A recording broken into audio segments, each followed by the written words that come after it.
और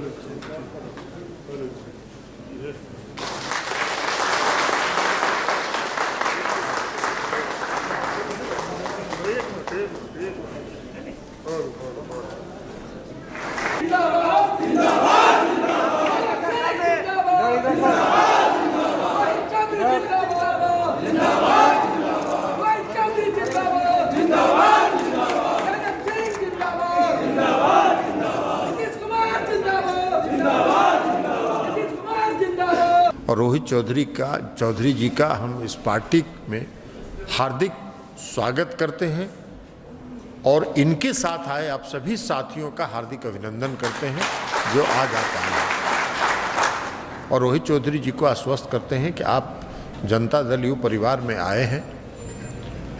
जनता दल यू परिवार आपके मान सम्मान का पूर्ण ख्याल रखेगा और उसकी पूरी तौर पर रक्षा की जाएगी।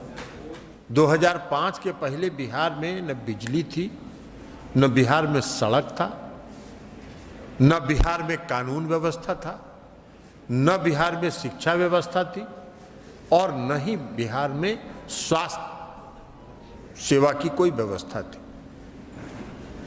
और आतंक का राज था। आप में से बहुत लोगों को मालूम होगा, शकुनी बाबू के घर पर पूरा फोर्स लगा के पूरा घर तहस नहस कर दिया गया था, तोड़ दिया गया था पुराने शासन काल में, 2005 के शासन काल में। इनके घर में एक छटाक अनाज नहीं बचा था। सारा अनाज इनका गोदाम से जो कोठी होता है, कोठी से निकाल के कुआं में डाल दिया गया था। और उसमें स्वर्गीय आदरणीय जॉर्ज फर्नांडिस साहब थे, स्वर्गीय जॉर्ज फर्नांडिस साहब, माननीय मुख्यमंत्री नीतीश कुमार जी और हम सब लोग गए थे तारापुर और वहाँ जाके हम लोगों ने सड़क पर मार्च किया था अन्याय के खिलाफ, अत्याचार। तो ये तो होता था पुराने राज में, ये तो धंधा था पुराने राज का कि अपने विरोधियों को कुचलने के लिए यह काम करो कि वह आदमी बर्बाद हो जाए। आज देखे हैं कोई अखबार में कि युवराज जो है, युवराज ने कहा है कि बिहार में स्वास्थ्य व्यवस्था खत्म थी इसलिए मेवालाल चौधरी का देहांत हो गया। क्या समझदारी है, क्या सोच है। पूरे दुनिया में कोरोना से कई हजार लोग मरे, लाखों लोग मरे और कोई व्यक्ति अगर यहां कोरोना से पीड़ित हुआ, आप उसकी चर्चा कर रहे हैं। अगर यही व्यवस्था थी तो आपके पिताजी जब बिहार के मुख्यमंत्री थे 1990-91 में, तो आपकी माताजी को ऑपरेशन कराने के लिए all India institute of medical science का ले गए थे। उस समय तो आप ही आपके पिताजी बिहार के मुख्यमंत्री थे और आपके माताजी का ऑपरेशन हुआ था all India institute of medical science में। कहां था? क्यों नहीं बताते हैं बिहार के लोगों को कि आपके समय में प्राथमिक स्वास्थ्य केंद्र में एक महीना में 39 पेशेंट आता था। आज 10,000 से ज्यादा पेशेंट प्रति माह आते हैं प्राथमिक स्वास्थ्य केंद्र में। क्यों नहीं बताते हैं? स्वास्थ्य व्यवस्था चौपट है, दिखता कहां है। अभी गए तारापुर में, हम देखा कि कौन विवाह स्थल में ठहरे हैं। आपका शासन काल भी था, आपका माता पिता दोनों का शासन काल था। 1990 से लेकर 2005 तक कै गो बिहार में विवाह भवन बना था, कै गो बिहार में विवाह भवन बना था। आज बिहार में नीतीश कुमार जी के राज में कानून व्यवस्था इतना दुरुस्त है और ऐसे लोगों में विश्वास पैदा हुआ है कि लोग हर गांव में, हर गली में विवाह भवन बना रहे। बिहार में मुख्यमंत्री नीतीश कुमार जी के राज में लोक सेवा आयोग और जो अवर सेवा चयन परिषद और सिपाही भर्ती में और दरोगा की भर्ती में जितना बहाली हुआ है, जितनी नियुक्ति हुई है, अगर पूरे आजादी के बाद से बिहार का आंकड़ा और नीतीश कुमार जी के 16 साल का आंकड़ा रख दीजिएगा, नीतीश कुमार जी का पलड़ा भारी है।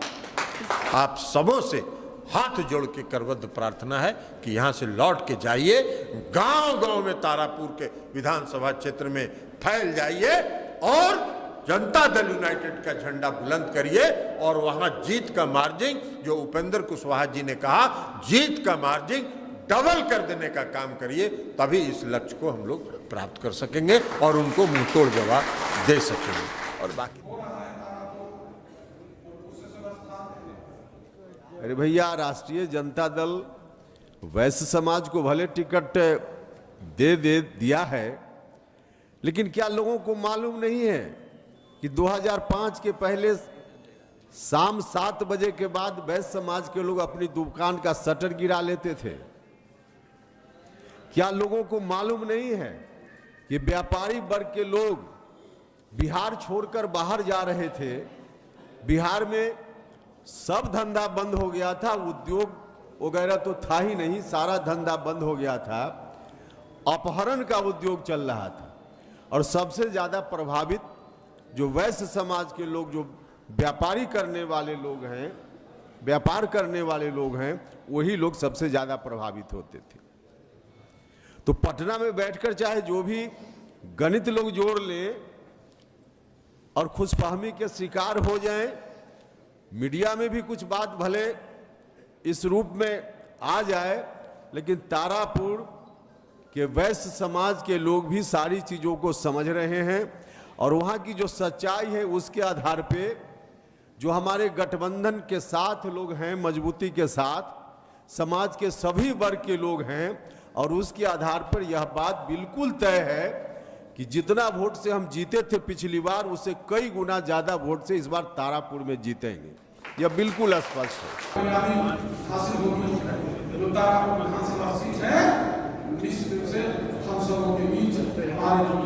यहाँ न कोई छोटा है और न कोई बड़ा। कुछ पार्टी ऐसी हैं जहाँ विशेष जाति के लोगों को ही तरजीह दी जाती है। हम सबों के नेता माननीय मुख्यमंत्री नीतीश कुमार जी जनसेवा, जनता का सेवा के साथ बिहार के विकास के लिए अपने को समर्पित रखे हैं। पार्टी भी समाज के सब वर्गों को एक साथ एक सूत्र में बांधकर चल रही है। सबका मान, सबका सम्मान का ख्याल रखती है। जिस तरह रोहित चौधरी जी ने जनता दल यूनाइटेड पार्टी में आस्था व्यक्त करते हुए जनता दल यू ज्वाइन करने के लिए, सदस्यता ग्रहण करने के लिए सैकड़ों कार्यकर्ताओं के साथ आए हैं। पार्टी भी उन पर पूरा ख्याल रखेगी। मैं भरोसा दिलाता हूं, आप सिर्फ समर्पण भाव से दल के लिए काम करिए, पार्टी आप पर पूरा ख्याल रखेगी। जो तारापुर विधानसभा सीट है वो निश्चित रूप से हम सबों के बीच हमारे झोली में होगी, ये पूरा भरोसा है। इनका आना पार्टी के लिए और नेतृत्व के लिए भी ये बड़ा शुभकारी है, ये बहुत शुभकारी, क्योंकि आप सब जानते हैं और आप सब, हर चेहरा जो यहाँ पर उपस्थित है इसी चीज का प्रमाण है कि भाई रोहित चौधरी जी की एक मजबूत और शानदार उपस्थिति है तारापुर और मुंगेर से लेकर खगड़िया तक के इलाके में। ये एक बहुत ही पुराने प्रतिष्ठित राजनीतिक परिवार से आते हैं। इनके परिवार की एक विशेष पहचान रही है और उसके वारिस के रूप में इन्होंने आज से नई पाली जनता दल यू के साथ शुरुआत की है। हमें पूरा भरोसा है और जैसा कि उन्होंने कहा है कि भाई अब हर काम जो भी पार्टी का निर्देश होगा वो सब पार्टी के मजबूती के लिए करेंगे, लेकिन अब इनके आने से एक जो उपचुनाव, 2 उपचुनाव हो रहा है, एक जगह का रिजल्ट जो वैसे भी पहले से अनुकूल ही लग रहा था, वहां का नतीजा तो समझिए आज ही निकल ही गया कि तारापुर में क्या होने वाला है।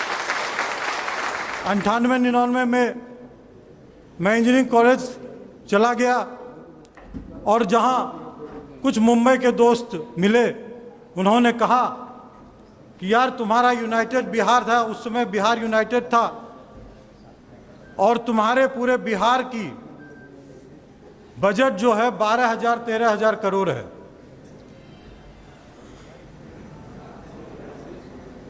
और आश्चर्य मानिए, उस समय बीएमसी का बजट हुआ करता था 30,000 करोड़, बम्बई म्युनिसिपल कॉरपोरेशन। और हम लोग ये सोचते रहते थे यार ये बिहारी होना क्या तुच्छपन है, क्यों हम लोग ऐसा झेल रहे हैं। और उसी दिन हम लोग ने कहा था कि कोई जरूर इंजीनियर आएगा जो हमारे समाज को, हमारे बिहार को विकसित करेगा।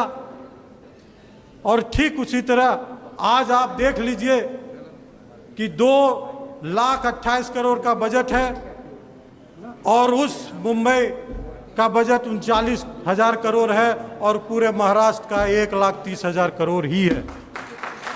पिताजी ने कुछ तो गुण सिखाए होंगे, उसमें एक गुण जरूर ये है कि जैसे गाय भैंस पे नथ चढ़ाया जाता है, वैसे विपक्षियों पर नथ चढ़ाना आता है। ये मैं नेतृत्व से बोलूंगा कि मौका दीजिएगा मुझे कि वैसा नथ मुझे भी चढ़ाने का मौका मिले। आप लोग आए, आप लोग के और हमारे नेतृत्वकर्ता के समक्ष आज मैं शामिल हुआ, और जो भी कार्य मुझे मिलेगा सहर्ष स्वीकार होगा। धन्यवाद।